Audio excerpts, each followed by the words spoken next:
আল্লাহ রজব শাবানে আমাদের উপর বরকত নাজিল করার, আমাদেরকে রজব শাবানে বেশি বেশি করে ইবাদতের সুযোগ করে দাও। আমার ভাইরা, আপনাদেরকে একটা কথা বলি, আমরা যারা কৃষি ভিত্তিক দেশ, আমরা অনেকে কৃষক এখানে এসেছি, ঠিক কিনা বলে? দেখবেন আপনারা এই যে আমন ধান কেটেছেন, ধান কাটানোর পর কেউ ভুট্টা লাগাইছেন, কেউ সরিষা রোপণ করেছেন, কেউ অন্য কিছু করেছেন। যখন আমন কেটেছেন তখন লক্ষ্য করেছেন যে একেবারেই সময় হাতে ছিল না, দ্রুত গতিতে আরেক ফসল ফেলতে হচ্ছে, এই ফসলগুলি ঘরে তুলতে হচ্ছে, ব্যাপক একটা কাজের চাপ ছিল। কথা বলেন ঠিক কিনা? কথা বলেন না? তো ঠিক ইবাদতের এই দুটা মাসকে আল্লাহ রাসূল সাল্লাল্লাহু আলাইহি ওয়াসাল্লাম বলছেন তোমরা ইবাদত বাড়িয়ে দাও, এই দুটা মাস বেশি করে তোমরা ইবাদত করো, তাহলে রমজানের ফয়েজ বরকতগুলি তোমাদের ভাগ্যে জুটবে। সুবহানাল্লাহ। সম্মানিত ভাইরা আমার, আফসোসের বিষয় হলো আমরা আজকে ইবাদত থেকে দূরে সরে রয়েছি। আফসোসের বিষয় হলো মুসলমান, আজকে আমরা সকল ভালো কাজ থেকে দূরে সরে রয়েছি। এই জন্য মাঝে মাঝে আমি আপনাদের মাঝে একটা কথা বলে দিয়ে যাই, আমার ভাইরা, আমার বন্ধুগণ, কোরআনে কারীমের তেলাওয়াত আগের জামানার মানুষরা ব্যাপক করেছিল, আর বর্তমান জামানার মানুষগুলির চরিত্র নষ্ট হয়ে গেল নানা দিক কারণে। বিশেষ করে এই সমাজের ভিতরে মোবাইল এসে আজ জামানাটার পরিবর্তন ঘটায় দিল। জোরে বলেন কথা ঠিক কিনা? তাই তো মাঝে মাঝে আমি বলে থাকি, জামানা মোবাইলে খাইছে, জামানা মোবাইলে খাইছে, অল্প বয়সের পোলা মাইয়া প্রেমে জড়াইছে, জামানা মোবাইলে খাইছে, জামানা মোবাইলে খাইছে। ঠিক কিনা বলেন? রেডিও থুইয়া টেপ আইল, টেপ থুইয়া টিভি, টিভি থুইয়া মোবাইল আইল, যা খুশি সব পাবি। টিভির পর্দায় যাহা আছে মোবাইলেও তা আছে, আরো কিছু বাজে আছে মোবাইলেতে দেখে। ওই সমস্ত জিনিস দেখা, ওই সমস্ত জিনিস দেখা পোলা মাইয়া বুড়া জওয়ান নেশায় মেতেছে, জামানা মোবাইলে খাইছে, জামানা মোবাইলে খাইছে।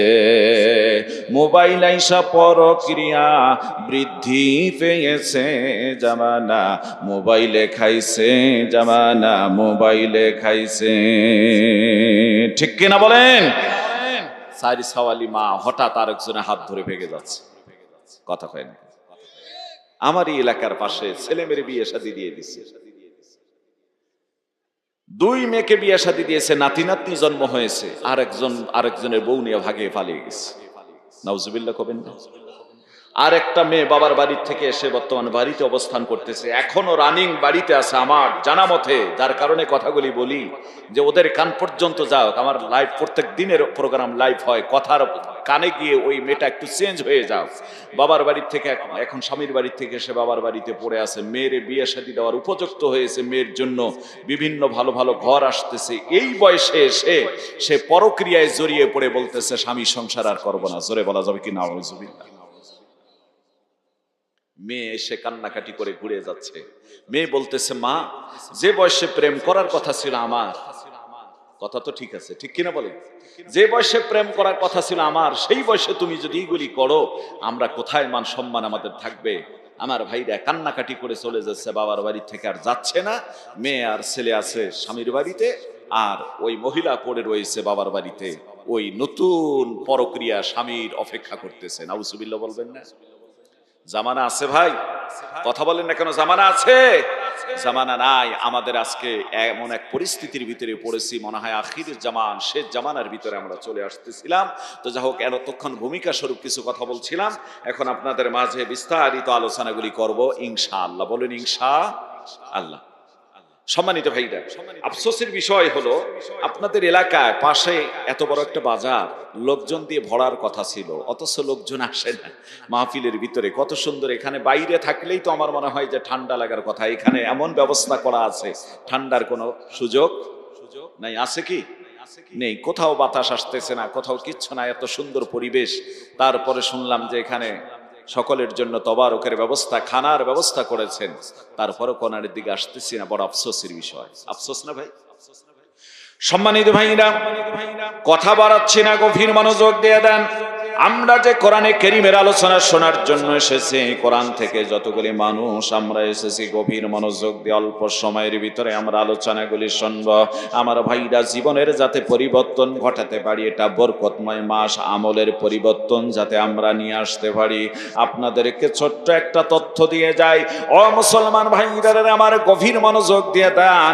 একজন মানুষ আল্লাহওয়ালা হতে গেলে আমার ভাইরা বড় মুফতি মুহাদ্দিস আলেম হওয়া কোনো জরুরি না, হতে পারে একজন কৃষক, হতে পারে একজন মূর্খ মানুষ আল্লাহর প্রিয় বান্দা। আমার ভাইরা হতে পারে একজন স্কুল কলেজ ভার্সিটির ছাত্র আল্লাহর প্রিয় বান্দা। তার মানে হচ্ছে আমলের দ্বারাই একজন মানুষ আল্লাহর নৌকট লাভ হতে পারে। জোরে বলেন কথা ঠিক কিনা? যার কারণে কবি বলেছেন, আমল সে জিন্দেগি বনতি হ্যায় জান্নাত ফি জাহান্নাম ভি, या इस्लाम में फितरत है ननाडी है नननी। কবি বলেছেন, একটা মানুষ জন্মগত দিক থেকে নিয়ে নিষ্পাপ, জান্নাতীও নয় জাহান্নামীও নয়, বরং তার আমলেই তাকে জান্নাতি কিংবা জাহান্নামের দিকে নিয়ে যায়। এই জন্য আমার ভাইরা, এটাই ইসলামের বৈশিষ্ট্য, এটাই ইসলামের একটা বৈশিষ্ট্য।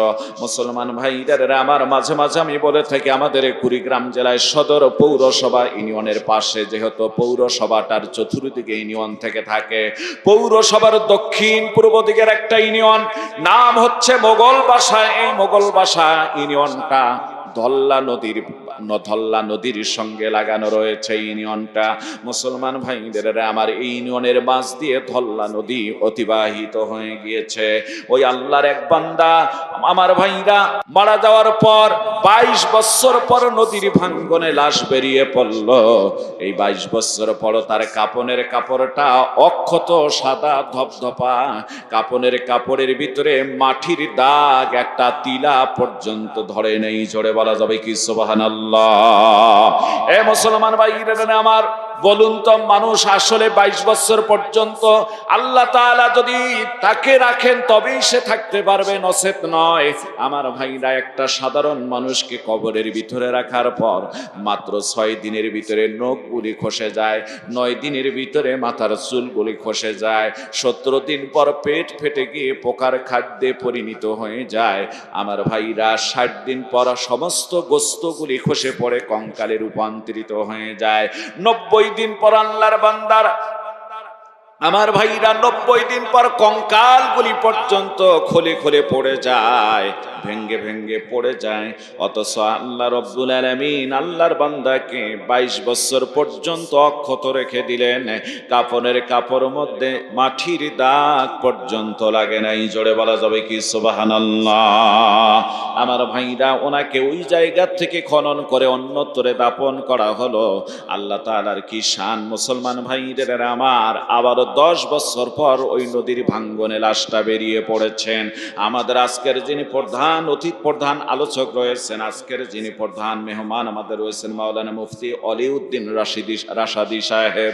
আল্লাহর বান্দা বহুবার ওই কবর দেখেছেন, কারণ ওই অঞ্চলগুলি ওনারা অনেক প্রোগ্রাম হয়, উনিও বর্তমান কবরটা বহুবার হয়তো দেখেছেন, আপনাদের বলতেও পারেন। এ মুসলমান ভাইরা আমার, আবার তাকে 10 বছর পর মানে কবর দেয়া হলো। 10 বছর পর একটা জায়গায় একটা কবর দেয়া হলো, ঈদগাহ মাঠের কোণারে, আর দ্বিতীয় কোনো কবর নাই। আল্লাহ তাআলার কি শান, 10 বছর পর নদীর ভাঙ্গনে আবার কবরটা বেরিয়ে পড়ল। এবার বলুন, 22 আর 10-এ 32 বছর হয়ে গেল। 32 বছরের ভিতরে দেখা গেল আল্লাহর বান্দার কবরের মধ্যে আমার ভাইরা আবার ভেঙ্গে গেল, কিন্তু মাটির দাগ পর্যন্ত কাপনের মধ্যে লাগে নাই। জোরে বলা যাবে কি সুবহানাল্লাহ? লোকটার নাম ছিল বাসির উদ্দিন, লোকে ডাকতো ঘুঘু মুন্সি বলে। ওই লোকটার বেশ কিছু গুণ ছিল, যদি সম্ভব হয় আমি শেষের দিকে আপনাদের মাঝে বলে দিয়ে যাব। তাহলে এই লোকটা কেন এত সম্মানিত হলো? কারণ হলো আমার ভাইরা, আমল করেছে, তাই তো আল্লাহ রব্বুল আলামিন কবরের জিন্দেগি তা সম্মানিত করেছেন। জোরে কোন কথা ঠিক কিনা? মুসলমান ভাইদের আমার আল্লাহ রব্বুল আলামিন কোরআনে বলেন, ইয়া আইয়ুহাল্লাযীনা আমানুত্তাকুল্লাহা হাক্কা تقاته ولا تموتن إلا وأنتم মুসলিমুন। জোরে বলুন আল্লাহু আকবার। আল্লাহ বলেন, ইমানদারেরা তোমরা আল্লাহকে ভয় করো, যথাযথভাবে ভয় করো। ওয়ালা তামুতুন্না ইল্লা ওয়া আনতুম মুসলিমুন, আর খবরদার মুসলমান না হয়ে তোমরা মৃত্যুবরণ করো না। আল্লাহ পাক ইমানদারদেরকে মুসলমান হতে বললেন, বোঝা গেল ইমানদার দাবি করলে পরিপূর্ণ মুসলমান হওয়া যায় না। মুসলমান হতে গেলে মুসলমানিত্ব কাজ করা লাগে। জোরে বলেন কথা ঠিক কিনা? 6 দিন পর নখ খসে যাবে, 9 দিন পর চুন। কবর গাহের সামান নিতে কইর না কেউ ভুল। কবর জায়গা ভালো নয়, কবর জায়গা ভালো নয়। আওয়াজ দিয়ে বলেন, কবর জায়গা ভালো নয়, কবর নয়, কবর জায়গা ভালো নয়।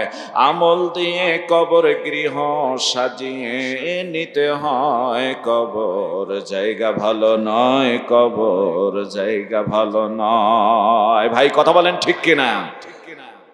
17 দিন পর পেট ফেটে যাবে, পোকার খাদ্য হবে। 60 দিন পর গোশ থাকবে না, কঙ্কাল পড়ে রবে। 90 দিন পর হাড়গুলি সব, 90 দিন পর হাড়গুলি সব খুলে খুলে পড়ে রয়। কবর জায়গা ভালো নয়, কবর জায়গা ভালো নয়, কবর জায়গা ভালো নয়, কবর জায়গা ভালো নয়। আমল দিয়ে কবর গৃহ সাজিয়ে নিতে হয়। কবর জায়গা ভালো নয়, কবর জায়গা ভালো নয়। ঠিক কিনা বলেন? মুসলমান ভাইদের আমার, সেই আমল আমরা একটু বাড়াবো। মাস হচ্ছে মাহে রজব মাস। এই মাসের 26 তারিখ দিবাগত রাত্রিতে আল্লাহ রসুল সাল্লাল্লাহু আলাইহি ওয়াসাল্লামকে মসজিদুল হারাম থেকে মসজিদুল আকসা পর্যন্ত আল্লাহ পাক ইসরা করিয়েছেন। আবার ওখান থেকে আল্লাহ পাক তার আরশে আজিম পর্যন্ত পৌঁছায় দিয়ে আল্লাহ রব্বুল আলামিন 5 ওয়াক্ত নামাজ ওই দিন আমাদের জন্য করে দিয়েছেন। জোরে বলা যাবে কি সুবহানাল্লাহ।